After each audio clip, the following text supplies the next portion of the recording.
Assalamualaikum warahmatullahi wabarakatuh. Nah, di video kali ini saya mau membahas tentang latihan soal penalaran untuk limit diketahui-hinggaan fungsi irasional. Nah, apa yang disebut dengan penalaran? Jadi, kalau penalaran itu pas ngerjain soal tuh nggak langsung kebayang, oh cara ngerjainnya kayak gini gitu. Soalnya kita mesti mikir dulu idenya apa sih, kira-kira apa sih yang mesti kita lakukan untuk menyelesaikan soal tersebut gitu. Jadi intinya soal penalaran tuh bukan soal rutin yang sering kalian dapatkan, itu intinya ya. Kegunaannya karena kalian udah kelas 3, otomatis harus sering mendapatkan latihan soal penalaran, utamanya untuk tes ke perguruan tinggi gitu, minimalnya ke sana. Oke, kita lihat gimana soalnya. Nah, biasanya kalau di video sebelumnya, limit X mendekati tak hingga untuk fungsi irasional itu soalnya udah ada, kita cari hasilnya berapa. Nah, sekarang yang kita temukan adalah soalnya tidak lengkap tapi isinya sudah ada. Nah, saya kan tugaskan untuk membuat mind map ya, kegunaan mind map itu. Jadi, kalau misalnya kalian ngejawab soal, kalian tinggal lihat mind map itu, ide soal kemana gitu. Sekarang kan kalau lihat bentuk, dia ada isi sama dengan satu. Berarti coba lihat mind map-nya, kalau ada isi, otomatis untuk limit fungsi tak hingga itu dia pakai bentuk yang kedua, di mana bentuknya itu adalah bentuk yang kedua itu. Nah, ini limit X tak hingga AX kuadrat tambah X tambah C kurang PX kuadrat tambah QX tambah R, keduanya dalam akar. Dia tuh cara cepatnya pakai B min Q per 2 akar A. Asalnya dari mana? Lihat lagi videonya. Nah, di sini tuh berarti kan konsepnya ada isinya tuh ketika A-nya sama dengan P ya. Nah, berarti koefisien X kuadrat yang depan harus sama dengan koefisien X kuadrat yang belakang. Nah, berarti kan dua-duanya bentuknya harus bentuk akar. Sedangkan di soal ini dia belum bentuk akar. Nah, berarti idenya ke sana. Berarti gimana caranya kita mengubah bentuk yang kedua menjadi bentuk akar gitu. Idenya ke sana. Nah, kita ubah dulu ke dalam bentuk akar. Kalau pengen ubah ke bentuk akar, nah si minus dia harus milih keduanya. Kalau yang di bentuk atas kan minusnya milik AX sama milik B ya. Kalau pengen otomatis milih bentuk keduanya, ide yang mesti hati-hati itu adalah, nah, menjadikan minus itu milik semua, milik keseluruhan gitu. Nah, ini kalau si AX tambah B jadinya minus dalam kurung X tambah B. Nah, ini yang mesti hati-hati. Jadi minusnya itu harus milik keduanya, milik sama-sama gitu, milik keseluruhan. Nah, kita ubah menjadi bentuk akar sehingga menjadi bentuk seperti ini. Nah, gimana cara pengubahan bentuk akarnya?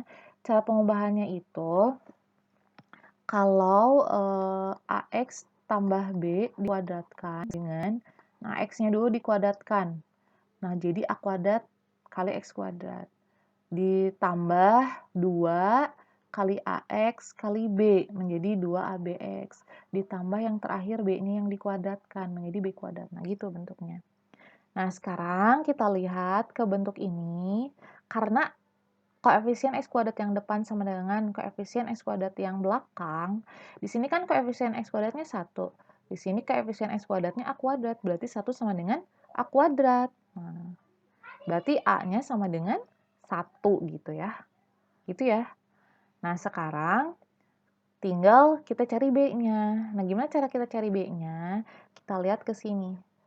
Ini kan isinya B min Q per 2 akar A. Berarti koefisien B itu koefisien X, Q itu koefisien X. Kita lihat di sini, koefisien X-nya 5, dikurangi koefisien X-nya ini 2AB, gitu ya, per 2 akar A. Berarti 2 akar 1, karena A-nya 1.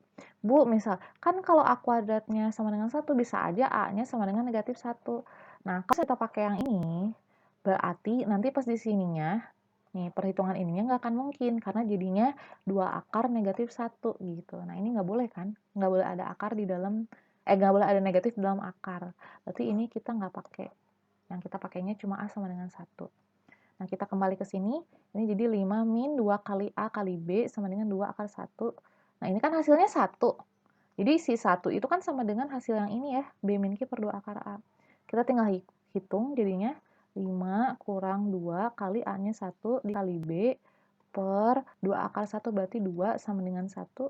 2-nya kali silang, jadi 5 2 dengan 2. Berarti 5 kurang 2 sama dengan 2B, sehingga 3 sama dengan 2B, dan kita dapat B-nya sama dengan 3 per 2, gitu ya. Nah, ini. Oh, jadi tujuannya di sini, oh ya, saya lupa mencantumkan soalnya. Jadi tujuannya tentukan nilai A-nya berapa, B-nya berapa gitu. Berarti di sini isinya A-nya sama dengan 1, B-nya sama dengan 3 per 2. Gitu ya. Oke ya.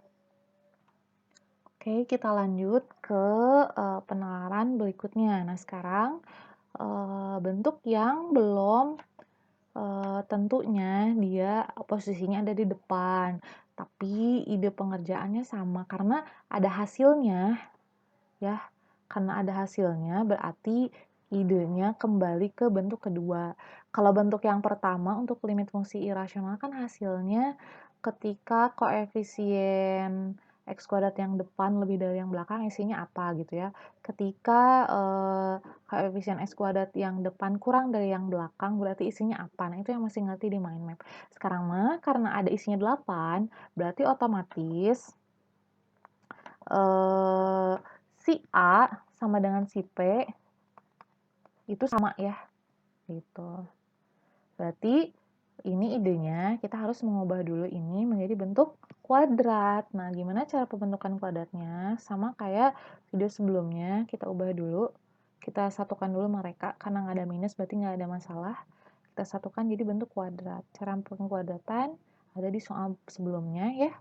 Nah, sekarang kita lihat ke ide pengerjaan. Ide pengerjaannya di sini karena konsepnya A-nya sama dengan P, berarti di sini A ini sama dengan P, 4. Nah, kita dapat A-nya 4. Penalarannya di sana. Karena ini ada isinya, berarti A-nya sama dengan P gitu. Sekarang kita nyari B. Di sini kalau 8 itu kan B min Q per 2 akar A. Dia sama dengan 8. Di sini B-nya adalah 2 kali A kali B dikurang Q-nya adalah, hati-hati ini ada tandanya, dikurang 6 per 2 akar A, berarti 2 akar 4. Sama dengan 8. Nah, kita tinggal hitung. A-nya yang atas belum diganti ya.